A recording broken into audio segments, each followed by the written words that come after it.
Il y a entre 3,8 et 4 milliards d'années, quand la Terre était très jeune, elle a été bombardée durant une période appelée le Grand Bombardement Tardif.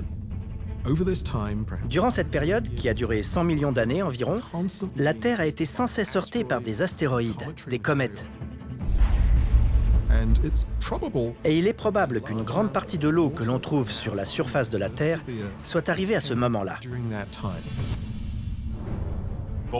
Et si un gros corps de glace fonçait vers la Terre comme il y a des milliards d'années? Si ça arrivait et qu'il se désintégrait assez près de la Terre, des morceaux pourraient commencer à graviter autour de la Terre. Il est probable que les fragments formeraient un disque d'accrétion. Un peu comme les anneaux de Saturne, à moindre échelle. Si la partie interne du disque interagit avec la partie externe de l'atmosphère terrestre, des éléments pourraient être attirés et retomber dans l'environnement. Les fragments de glace arrivant dans l'atmosphère retomberaient sous forme de pluie. Il est peu probable qu'il se mettrait à pleuvoir partout en même temps. Les pluies seraient seulement très violentes. Et il pleuvrait à verse dans des zones réputées sèches. Les premiers effets seraient d'importantes crues subites.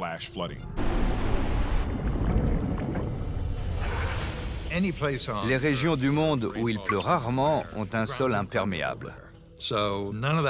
Donc l'eau ne serait pas absorbée et provoquerait des crues subites. On imagine que dans les déserts, le sol est si sec qu'il absorberait très vite l'humidité. Mais le sol est très compact et absorbe très mal l'eau.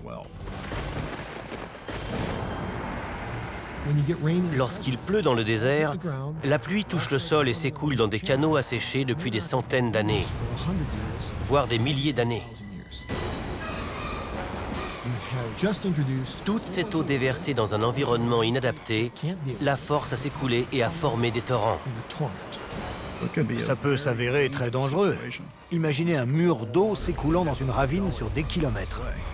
Elle emporterait tout sur son passage.